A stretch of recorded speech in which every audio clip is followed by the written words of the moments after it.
Todas as empresas precisam de pessoas que erram, que não têm medo de errar e que aprendem com os seus erros. Não encontre defeitos, encontre soluções. Seja bem-vindo, este é o Startup.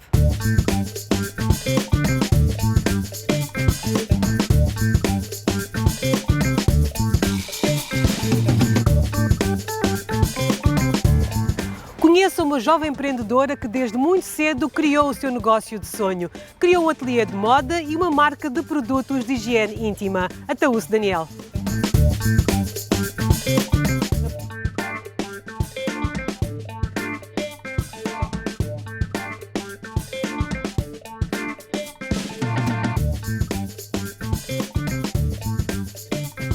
O negócio começou com uma brincadeira. Em 2013, eu comecei a ganhar gosto pela moda e acumulando alguns desenhos, até que um tio meu incentivou-me a participar no Moçambique Fashion Week.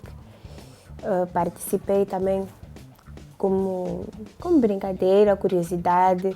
Nunca pensei que em algum momento eu pudesse viver de moda. Quando eu entrei na moda há 8 anos, ainda estava a desenvolver-se e notava-se que estava a desenvolver bem. E hoje existe uma grande diferença. Existe muito interesse das pessoas em vestir roupas feitas por estilistas, existe interesse das pessoas apaixonadas por moda a dedicarem-se a essa área. Porque eu acho que como não havia motivação, as pessoas não viam que é um trabalho que realmente valesse a pena. Ninguém arriscava em viver de moda ou entrar no mundo da moda. Hoje em dia eu vejo muito mais jovens interessados em moda e isso é bom para o nosso desenvolvimento. Então eu acho que a moda ultimamente tem sido um negócio rentável. Eu vivo de moda e vivo muito bem de moda.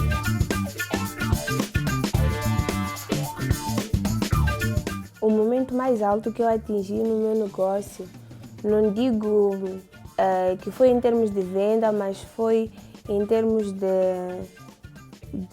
alcançar experiências novas e de ver que a minha vida estava a mudar. Foi a primeira vez que eu apresentei um fashion show internacionalmente. Eu fiz, como eu disse, eu fiz isso. Não esperava nem ganhar o prémio, nem que fosse continuar a trabalhar com costura, mas depois de ganhar o prémio como melhor young designer, no ano seguinte ganhei um prémio do mês internacional da mulher empreendedora, como mulher empreendedora. No ano seguinte voltei a ganhar como melhor young designer. Então eu acho que esses 3 anos consecutivos foram altos para mim e o ponto que eu considero mais alto mesmo foi quando, a partir do segundo prémio que eu tive, fui convidada para apresentar uma coleção em Itália.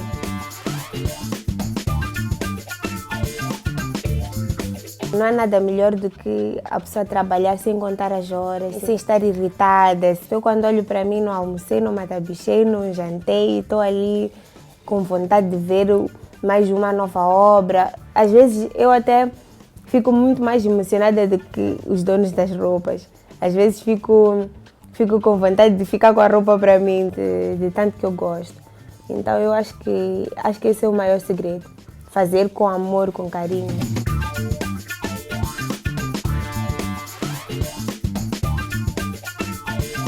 Os meus trabalhadores percebem a minha filosofia de trabalho, primeiro porque ela não é muito longe daquilo que são as regras ou daquilo que são os padrões de trabalho nacionais e internacionais.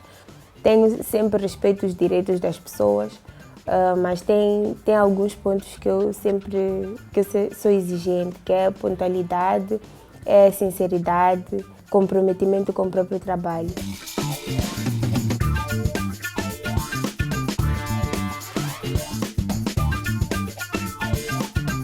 Eu sou arquiteta urbanista de formação. Fiz a minha secundária tudo ligado, nunca chumbei, fiz a faculdade e exerci a arquitetura durante algum tempo, mas preferi depois dedicar-me à moda, que é a minha paixão. E não estou arrependida, estou muito bem colocada nesta área. Então, um conselho que eu deixo para as pessoas é que ser empreendedor não tem idade, não tem não tem cor, não tem aparência, não tem grau de formação. É simplesmente a pessoa ter um sonho, ter uma vocação, um talento e investir nisso, procurar realizar, porque de algum sítio nós sempre temos que começar.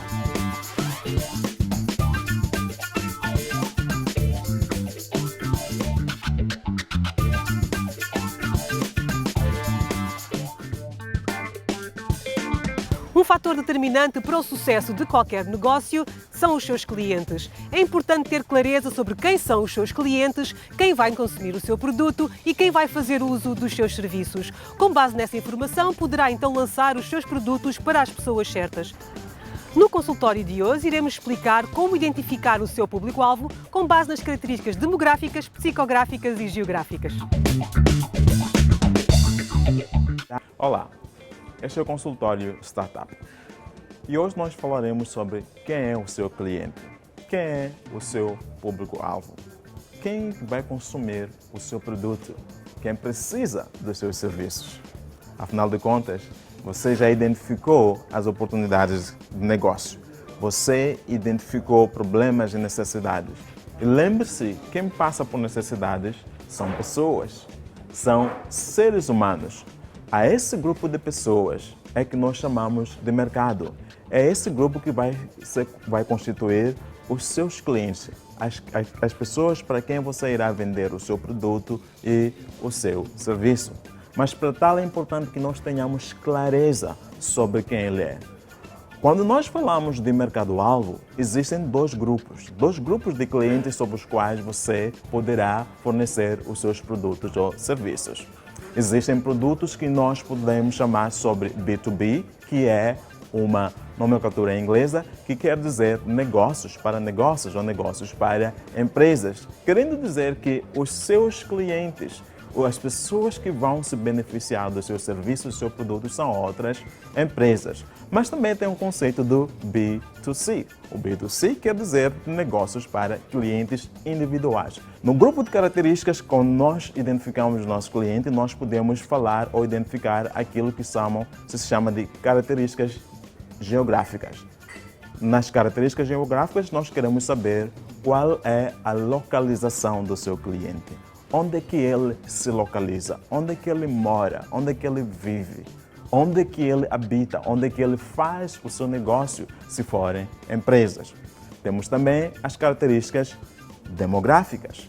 Quando nos referimos a características demográficas, estamos a falar sobre questões como a faixa etária, a sua idade, qual é a idade dos seus clientes. Serão crianças dos 0 aos 5 anos ou serão jovens dos 8 aos 25 anos? Serão idosos dos 60 aos 70 anos? Aqui você tem que ser claro quem é o seu cliente, faixa etária. Mas também falamos sobre o gênero.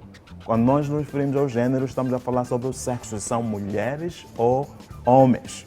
Porque as necessidades e os problemas que as pessoas enfrentam são específicos. Os problemas que mulheres enfrentam, até certo ponto, são diferentes dos problemas que os homens enfrentam. É por isso que você tem que identificar e definir se os seus clientes são mulheres ou são homens.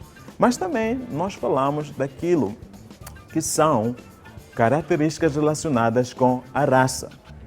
A cor da sua pele é interessante. E aqui provavelmente você estaria pensando, mas isso é discriminação racial. Não, não é nada de discriminação racial.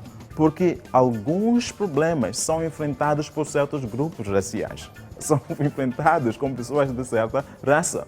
Pessoas, por exemplo, de raça branca. Imagine que você tenha um salão de beleza e você cuida do cabelo das pessoas. Você sabe que o cabelo das pessoas de raça branca são diferentes, ou é diferente das pessoas de raça negra. E você tem que saber como cuidar daquele tipo de cabelo. Mas também temos aquilo que poderiam ser características que são relacionadas com a religião. Porque alguns clientes, algumas pessoas compram ou identificam-se baseado na sua religião. É fundamental que você saiba quais são as necessidades desses clientes, o que é que realmente esses clientes querem. Lembre-se que nós falamos sobre características geográficas, tem a ver com a sua localização. Falamos sobre características demográficas. O que são características psicográficas? Características psicográficas têm a ver com aquilo que definem ou que motivam a decisão de compra do cliente. Isso tem a ver com as percepções que o cliente tem. Afinal de contas, o cliente não baseia a sua decisão de compra simplesmente na cor da sua pele, ou nas suas crenças, ou na sua localização geográfica, mas ele baseia-se em alguns aspectos intrínsecos que têm a ver com, por exemplo, valores.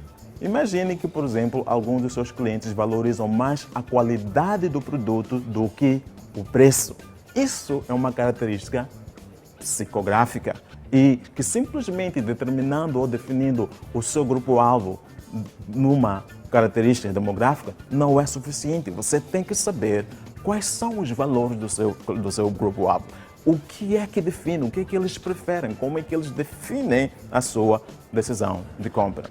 Então, esses são os aspectos que eu gostaria que você pensasse. Novamente, o exercício é o mesmo. Papel e caneta. Escreva. A quem eu vou servir? A outros negócios, a outras empresas ou a clientes individuais. Quando falamos de características demográficas, referimos a quem é o seu cliente. Quando falamos sobre características psicográficas, estamos a falar sobre o porquê. Por que ele compra. Por hoje é tudo. Quando era pequenina, vendia quibons porque queria aumentar a sua mesada. Hoje é uma conceituada médica dentista especialista em maxilofacial. Chama-se Sheila Andlaue e a nossa próxima história de sucesso aqui no Startup.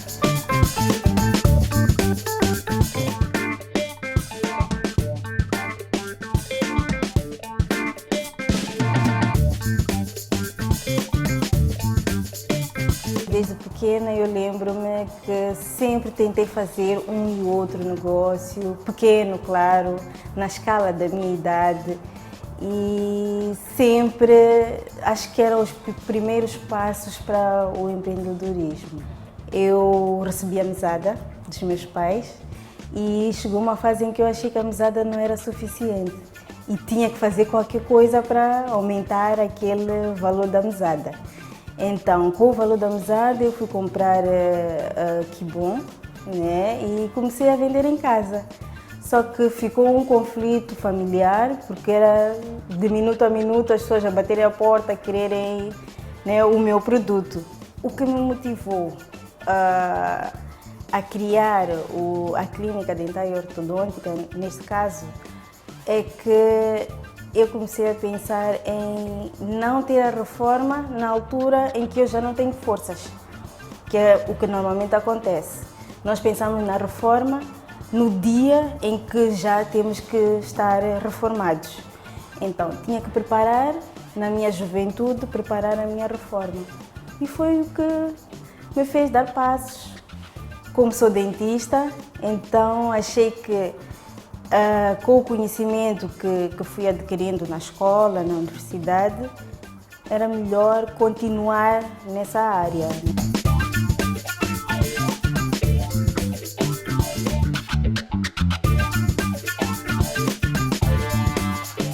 O início da clínica foi a passos pequenos, né? Primeiro a comprar os objetos que aqui no mercado eu conseguia ter, isso via salário. Comprava uma máquina, comprava uma cadeira e foi assim. Só que estava a levar muito tempo, muitos anos, e então por isso é que eu tive que aderir a um crédito bancário. 6 meses depois já tinha basicamente o equipamento para começar. Tanto o equipamento, mas também aqueles valores do aluguer do espaço, o salário para os funcionários, os valores iniciais estavam, né, todos no crédito bancário. Eu antes trabalhei em outras instituições, e nestas instituições as pessoas ficaram a conhecer o meu trabalho, E a maior parte dos pacientes que eu tive logo no início do empreendimento foram esses pacientes que me conheceram em outra instituição. Para além disso, nós usamos também os mídias, né? Eu vou dar o exemplo do Facebook, o WhatsApp, são canais que também, o e-mail, que também nos ajudam a divulgar o nosso trabalho. Nós tentamos também fazer um pouco de caridade, né? Tanto participando em feiras de saúde, com consultas quase que gratuitas, né? Isso também divulga o nosso trabalho, está próximo da população, também as pessoas sentem-se revistas, né? E também fazendo promoções.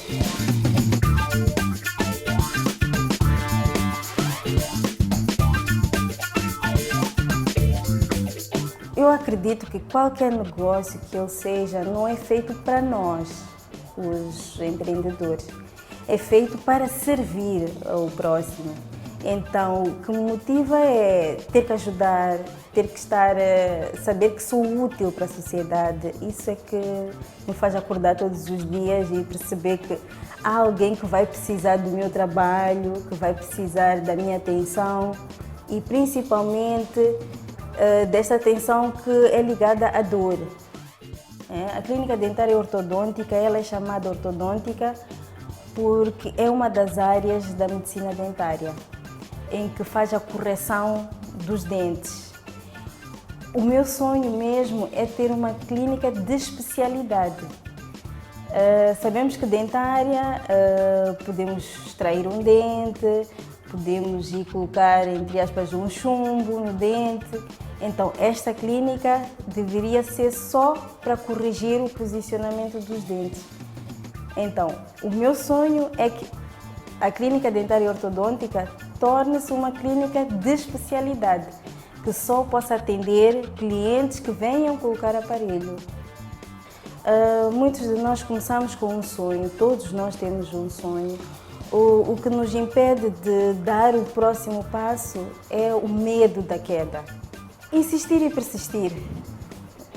Eu acho que essa é a chave.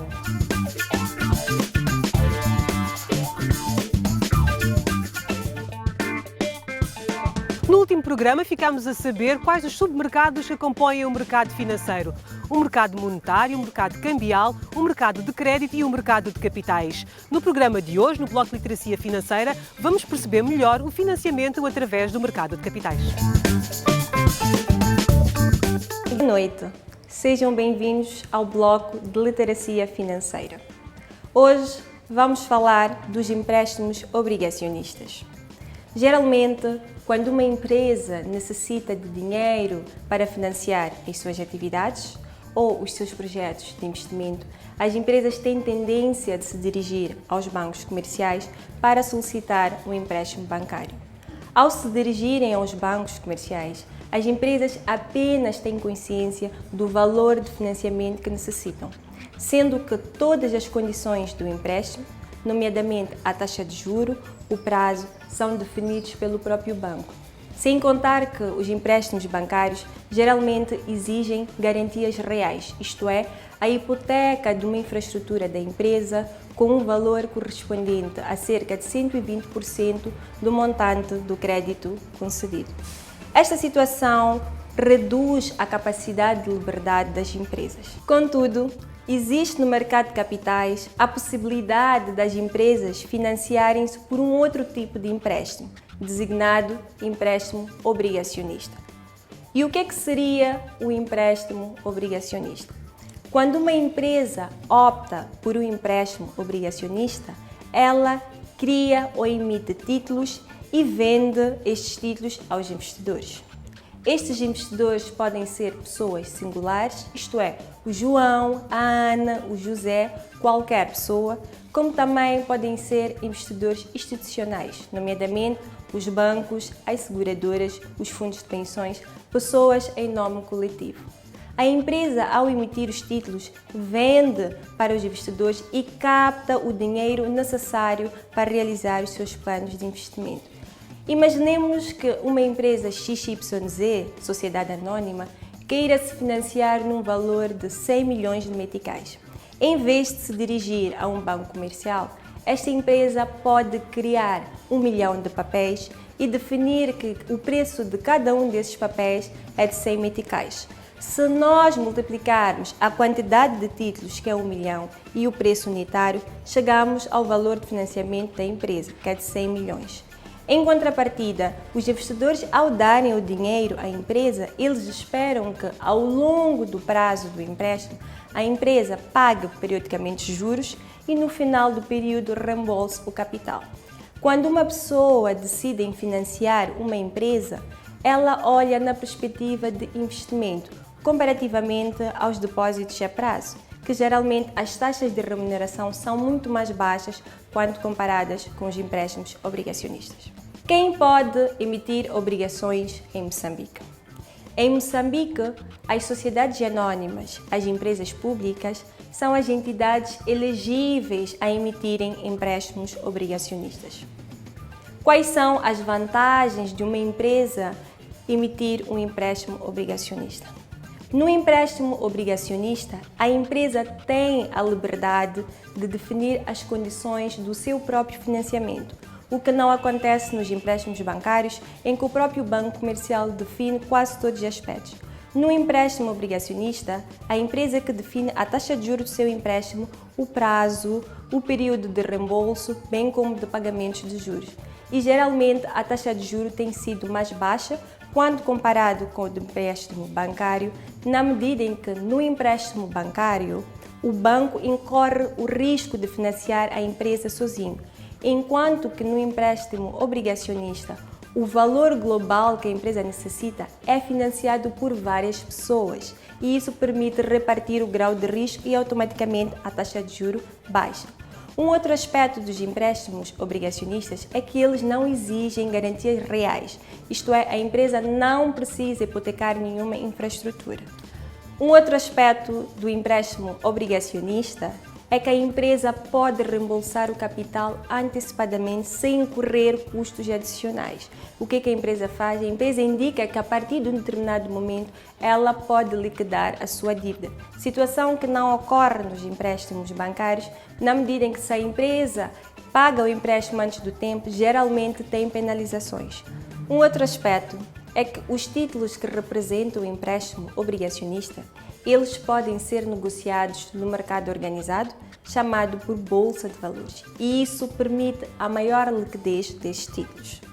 No próximo programa, vamos abordar os aspectos relacionados com a emissão dos empréstimos obrigacionistas e os seus procedimentos. Até lá! Estamos em conversa com António Soto, presidente da Comissão Executiva da HPI, Sociedade de Investimentos. Bem-vindo ao Startup. Obrigado, antes de mais, pelo convite,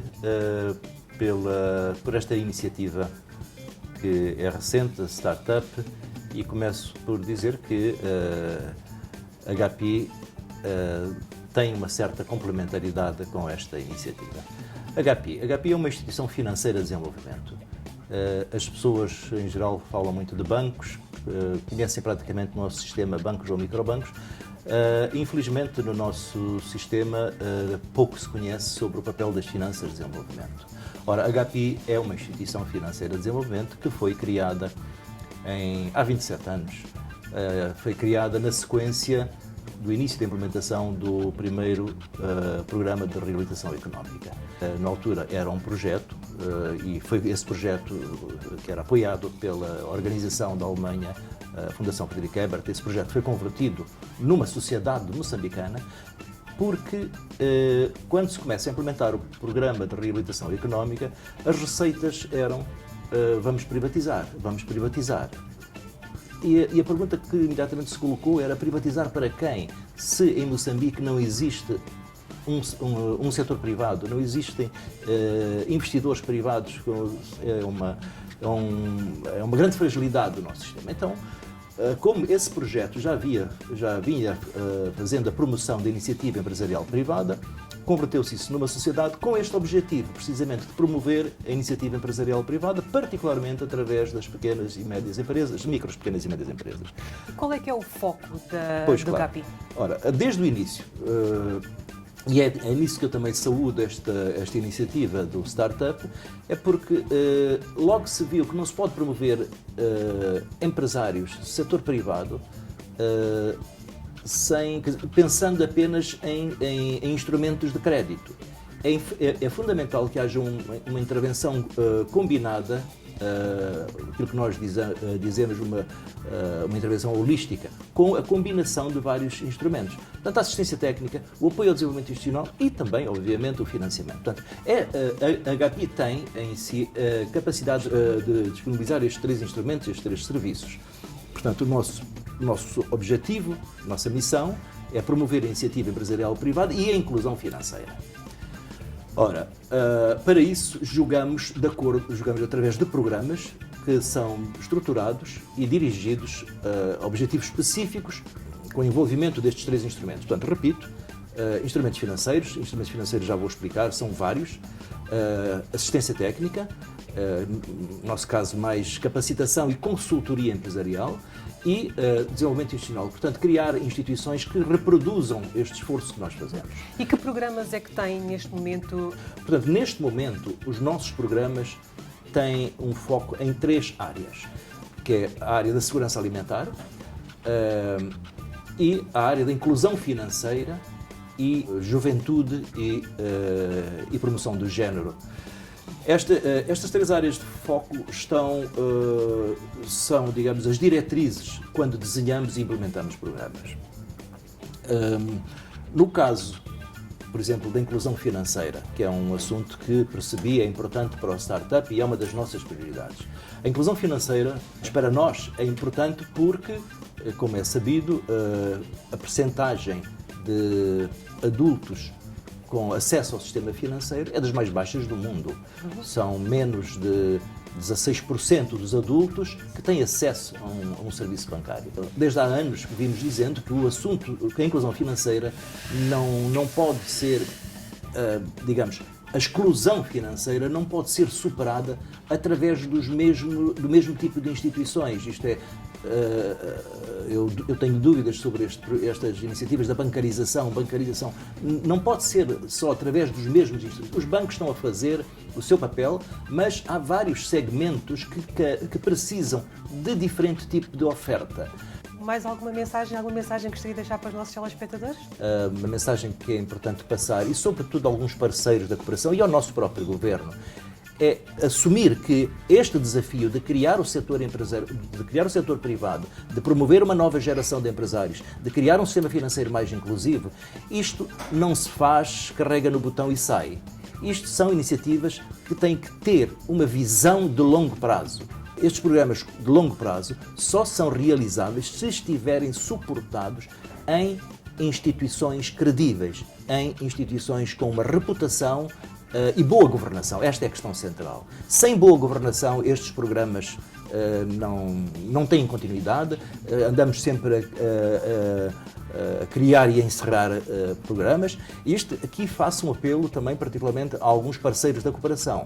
Os parceiros da cooperação devem observar que Moçambique precisa do reforço das suas instituições. Olho com tristeza que muitos dos parceiros da cooperação continuam a fazer projetos através das suas embaixadas, das suas ONGs, que depois têm duração de 3 anos, 2 anos, pouca, e sem prestação de contas. Isto não é útil para o país. Este é um apelo que faço nós, GAPI, temos muitos amigos na área da cooperação. Alguns deles, como é o caso da Dinamarca, percebeu e apoia o reforço da instituição. Alguns outros nórdicos também, não vou agora mencionar o nome de todos, mas há muitos que precisam ainda de compreender que o futuro de Moçambique depende do reforço e da governação das suas instituições. O futuro de Moçambique, em termos de criar um empresariado mais dinâmico e uma nova geração empresarial, depende das suas próprias instituições. Não é esperarmos que venham ONGs da Europa, dos Estados Unidos, da Ásia, etc., para fazer isto. Nós temos que reforçar a nossa capacidade. Esta é uma mensagem importante e que aproveito esta iniciativa, o Startup, para replicar. E vejo que é interessante esta iniciativa porque são instituições que têm esta visão de longo prazo. António Souto, muito obrigado pela sua presença aqui no nosso Startup. Obrigado eu por este honroso convite. Muito obrigado pela sua companhia. Voltamos a encontrar-nos na próxima semana, à mesma hora. Eu sou a Iris de Brito e este é o Startup.